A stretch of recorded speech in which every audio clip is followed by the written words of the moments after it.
Tiana, please, don't walk away like this. Her hand lingered on the hotel door handle, eyes glistening in the dim Sydney light. Behind her, the room was silent, except for the quiet hum of the city outside. You said we'd come here to build something honest, she whispered, voice breaking. But every time I ask a question, you hide behind business meetings and silence. Logan took a step forward, bare feet on marble, the weight of regret in every movement. It's not what you think. She turned, tears spilling freely now. Then tell me what it is, Logan. Tell me why you flinch every time someone mentions those schools.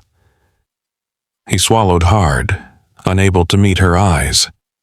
The air between them was thick. Grief, guilt, love, and something neither of them could name. When she finally spoke again, her voice was barely a whisper. You made me believe in you, and now I don't know if any of it was real. Her suitcase wheels rolled softly across the floor. The door clicked shut. Logan just stood there, staring at the empty space she left behind. Now, let me tell you how this incredible story unfolded. But before you continue, take a quiet second. Become part of this journey. Subscribe, not just to follow a channel, but to stay connected. Share your heart in the comments, and tell me where you're watching from, because your support keeps these stories alive. Now, let's begin. 5 months earlier, the desert sun over Phoenix, Arizona, painted everything gold. The walls of the small community center, the rows of folding chairs, even the worn-out notebooks scattered across the tables. Tiana Brooks had built this place from scratch, the Brooks Initiative for Language Opportunities, a space where immigrants, single moms, and restless teens could learn the languages that once got her mocked. The hum of Spanish, Mandarin, and Arabic mixed in the hallways like music. It was the sound of redemption. She'd gone from serving coffee to serving purpose. And yet, every time her phone buzzed with Logan Harris's name, her heart still stuttered. The billionaire who once called her illiterate now funded half her dream. He showed up every week, sleeves rolled up, pretending not to notice the whispers that followed them. That Friday evening, the two of them were in the storage room stacking donated textbooks. The air smelled like dust and faint vanilla from the candles she'd lit earlier. You work too hard, Logan said, brushing dirt off a box. Tiana smirked, says the man who once scheduled meetings on Christmas morning. He chuckled, the sound softer than she remembered. I'm learning. You're a good teacher. She turned toward him, eyes lingering a beat too long. You're a good student. The silence that followed wasn't awkward. It was full. The kind that feels like standing on the edge of something new. By spring, their partnership turned into something more.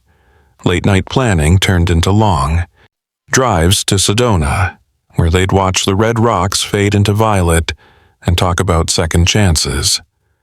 Logan confessed how shame had eaten at him since the restaurant incident. She admitted she still replayed it sometimes, wondering why humiliation had been the price of her strength. He reached for her hand that night. Maybe we both needed that moment to find this one. For the first time, she believed him. But as success grew, so did distance. When Logan proposed expanding the initiative globally, she felt pride and fear.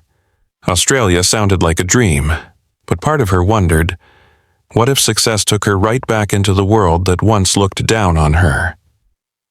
Still, she said yes, because love, like language, is about translation, turning fear into hope.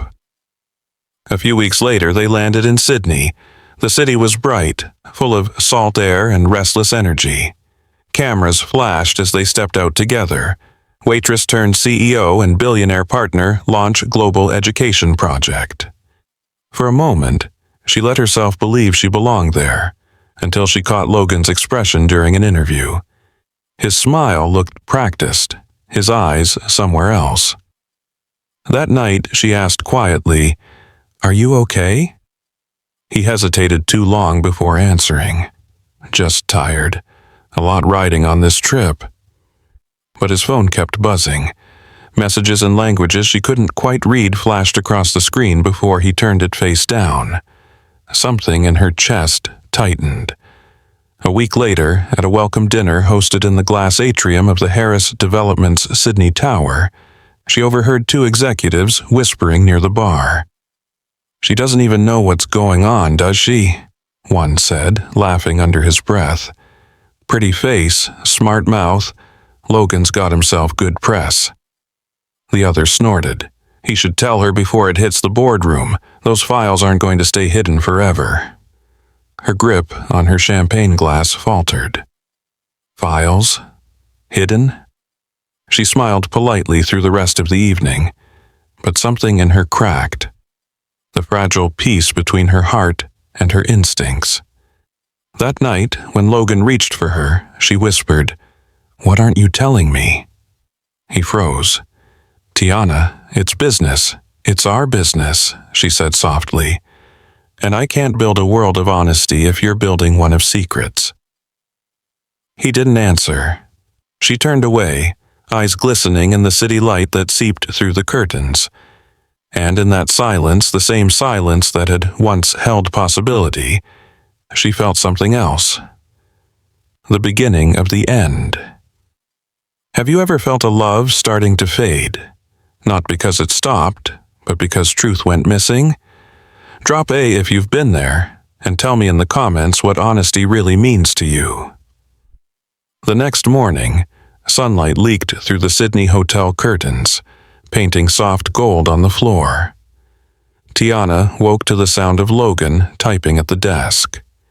His voice was low, deliberate, almost rehearsed. She watched for a moment, wondering how a man could look so calm while everything around them felt like it was trembling. "Who are you talking to?" she asked quietly. He jumped slightly, closing the laptop halfway. "Just the board. Time zones are crazy." But as she got up, she saw the reflection on the dark TV screen behind him, an open chat window filled with unfamiliar text. She squinted. It wasn't English. "Logan, what language is that?" He turned, too fast. "Just Mandarin, one of our new school partners." Her heart fluttered uneasily. "You don't speak Mandarin." "I use translation software," he said quickly, standing and kissing her forehead like punctuation to end the moment. "Go back to sleep. Big day." She smiled weakly, but her chest felt heavy. That night, after the conference gala, Tiana couldn't shake it.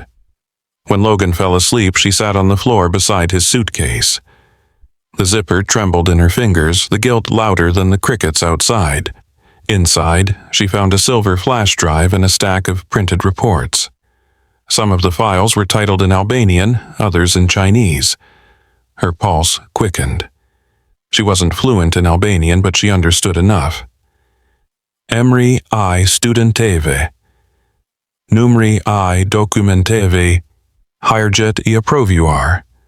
Student names, document numbers, approved entries." Her mouth went dry. These weren't just enrollment lists, they were movement logs.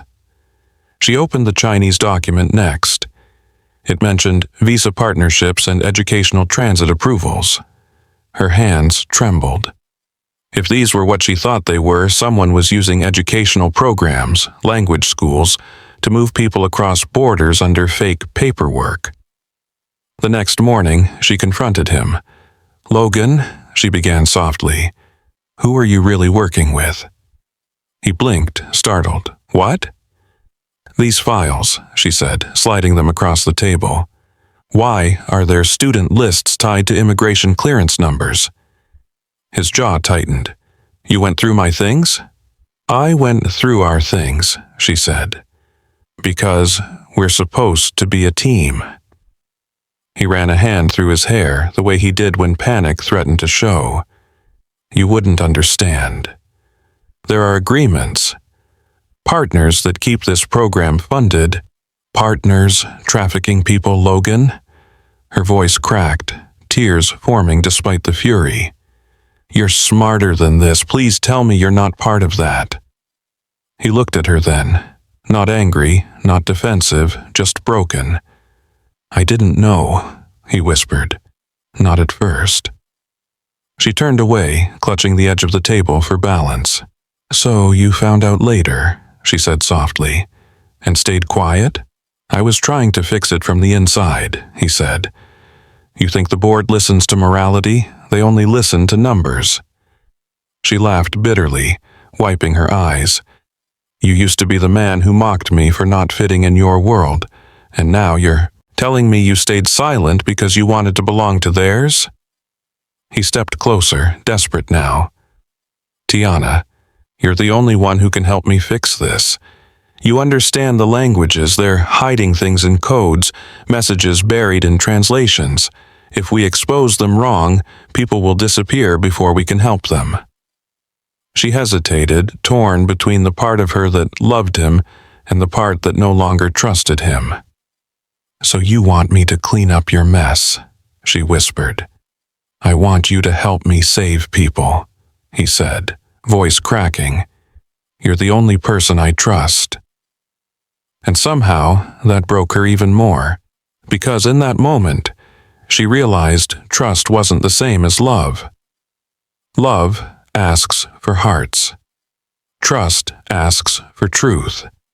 And she wasn't sure which one hurt worse. That night, she agreed to help him, but on her terms. They'd translate the messages together, find out who was behind it, and gather proof before taking it public. But she warned him quietly, if I find out you're lying again, Logan, I won't save your reputation. I'll burn it. He didn't argue. He just nodded, eyes wet, knowing she meant every word. Have you ever helped someone you didn't fully trust, just because a part of you still loved them? Be honest. Would you have walked away or done what Tiana did? Comment your truth below. 2 weeks later, the luxury of Sydney's skyline no longer felt like success. It felt like a cage built out of glass. Tiana and Logan had spent sleepless nights in the rented penthouse, translating hundreds of suspicious files. Every word was a riddle. Every name led to another missing student. One night, exhaustion turned to silence, the kind that eats at you. Logan, she whispered, eyes on her laptop. These aren't just visa records. They're roots. He looked up, confused. Roots? Look. She pointed to a spreadsheet. Each line ends with letters that don't make sense until you read them by language. She took a deep breath and began reading aloud. In English, it says CL Batch 12. Then her voice shifted, gentle but precise, as she spoke the next in Mandarin. P Chi Shi Batch 12, but the real code hides in the tone marks. She scribbled quickly. In Pinyin, it spells coordinates. Then she switched to Albanian, her accent fluid and sure. Pika e Mbariches, point of arrival. Her pen tapped the screen. They're using language differences to mask movement. Every translation hides a new layer. Logan stared, speechless. She continued, her tone now in French, each word a blade and a balm. Les mots sont des murs. The words are walls. They built an entire empire behind translation errors. Finally, she turned back to English, eyes burning with tears. Whoever wrote this knew someone like me would find it. For a long moment, neither of them spoke. Only the hum of the city below. By morning, she'd traced the pattern to a shell company, one tied to Harris Global's overseas partners. Her stomach twisted. Logan, the signature belongs to your chief operations officer. He stepped back like she'd struck him. No, that can't be right. "It is," she said quietly. "He's using your charity expansion to launder visas." He sank onto the couch, hands covering his face. "Tiana, I swear I didn't know." Her voice trembled.